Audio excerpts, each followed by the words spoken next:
एका तरी मुलाचा मला असा फोन येतो की ताई बायको गेलीये, आज 1.5 महिना झाला येत नाहीये, आज 2 वर्ष झाली येत नाहीये, बाळणपणाला गेली हिची आई पाठवत नाहीये.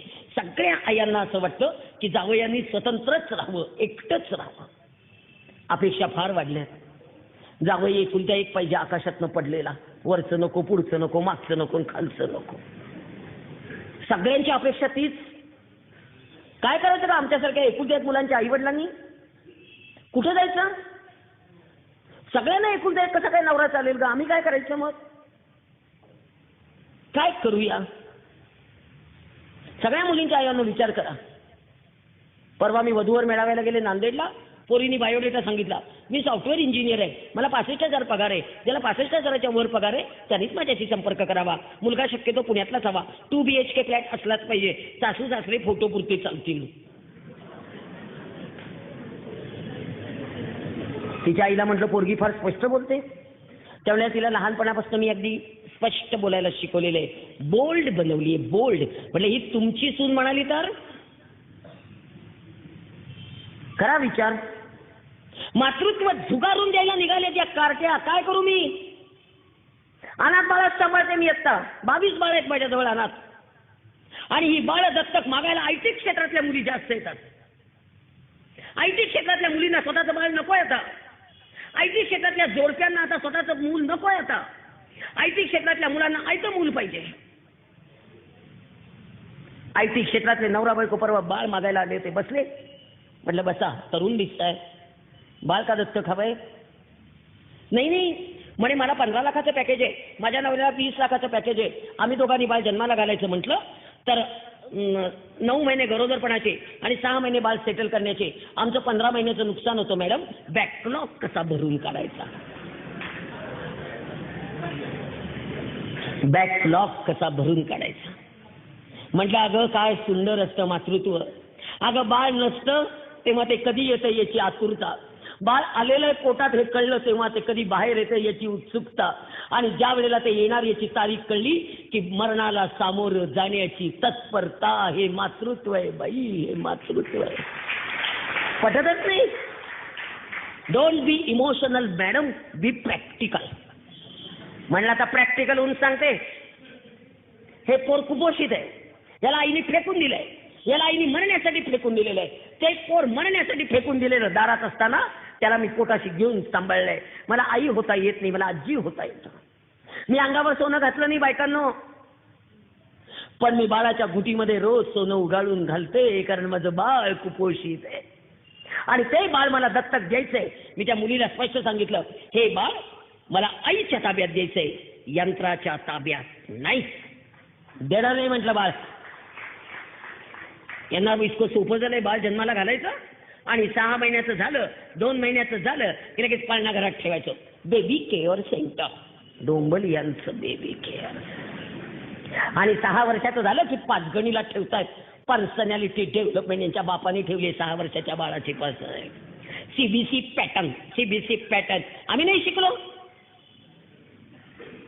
ठेवतात ते पोरं लांबच्या लांब कुठेतरी 5 गणीला.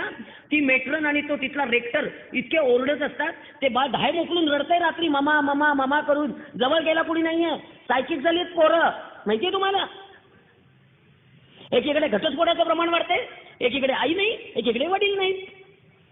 सगळ्या आया सांगतात मी शिकलेली आहे, मी आर्थिक क्षमता आहे, मी माझं पोर कसंही सांभाळीन, त्याला देणार नाही. त्याला वडील नको. आणि सगळ्या वडिलांनो, लग्न झालेली पोरगी ठेवून घेताना 4 वेळा विचार करा की त्याला वडील नकोत का त्या बाळाला. बालवाडीवर पाट्या लिहिलेल्या आहेत, वडिलांकडे राहणाऱ्या मुलांना आईने भेटू नये, आईकडे राहणाऱ्या मुलांना वडिलांनी भेटू नये. काय करायचं त्या लेकरांनी?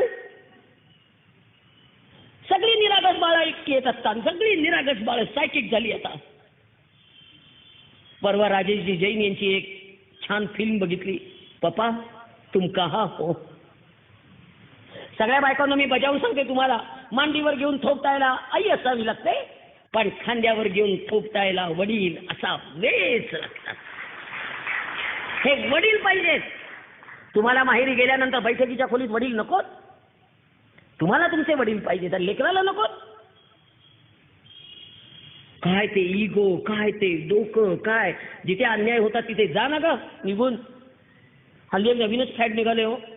राखी पौर्णिमेला पोरगी आणायची आणि शिमग्याला सोडायची, शिमग्याला आणायची दिवाळीला सोडायची, आणि बाळणपणाला आणायची ती ठेवूनच घ्यायची, एकावर एक फ्री.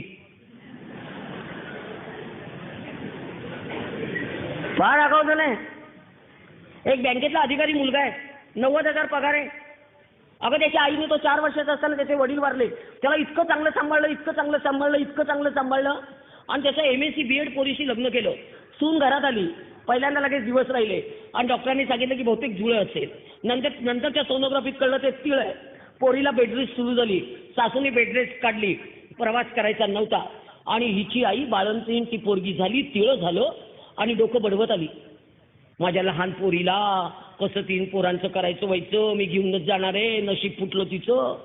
आणि गेल्या घेऊन आज 4 वर्ष झाली पाठवत नाही. तो जावई जाऊन पाया पडून येतो, आणि त्याला मारतात धरून सगळे मिळून. इतका मार खातो, इतका मार खातो, इतका मार खातो, काही करत नाही, पण काही बोलूच शकत नाही. कायदा जेवढे वकील इथे बसले त्यांनी खरं मला सांगा, या कायद्याचं मी काय करतोय.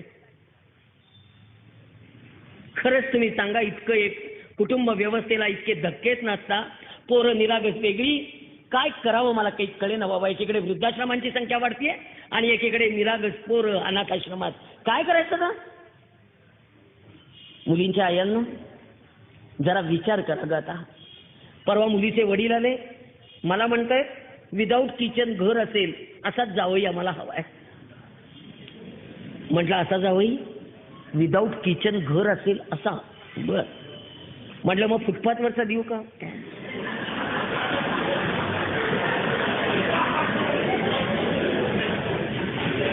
आमची मुलगी स्वयंपाकघरात जाणार नाही, आमची मुलगी स्वयंपाक करणार नाही, आमची मुलगी धुणं धुणार नाही, आमची मुलगी भांडी घासणार नाही, आमची मुलगी चतुर्थ श्रेणी कामं करणार नाही, संडास बाथरूम बेसिन आमची मुलगी घासणार नाही. म्हटलं तुमची मुलगी काय करणार नाही ते कळलं, काय करणार ते सांगा. शेवटी मी रागारागाने विचारलं त्या वडिलांना, बाळंतीण ती होणार ना हो का, आमच्या जावयाची जबाबदारी आहे. काहीतरी वेड्यासारखं. आणि सगळ्या मुलींच्या आयांनो थोडंसं भान ठेवा. याच्यामध्ये यांची चूक नाहीये असं मी म्हणत नाहीये. 100 ठिकाणी हे चुकत असतील, पण 1000 ठिकाणी आपण चुकतोय म्हणून बोलायचं. परवा एक बाई आल्या भांडत, तुम्ही पुरुषांना काहीच सांगत नाही. म्हटलं त्यांना सांगणाऱ्या 100 बायका आहेत, पण बायकांना सांगणारं कोणी नाही ना, म्हणून मला सांगावं लागतंय. काय करणार बायकांना. मी हे पण पुढे जाऊन सांगते. एका मुलीच्या अंगावर कोल्हापूरच्या सासूची तक्रार आहे. सून घरात येऊन 8 महिने झाले, सुनेच्या अंगावर मेहंदी काढलेली आहे. किती मेहंदी आहे, बोटापासून खांद्यापर्यंत, पायापासून इथपर्यंत, आणि पाठीला सगळे टॅटू.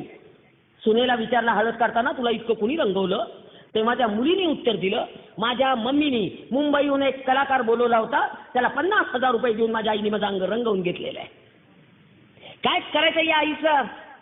परपुरुषासमोर पोरगी 8 तास मेहंदी काढा.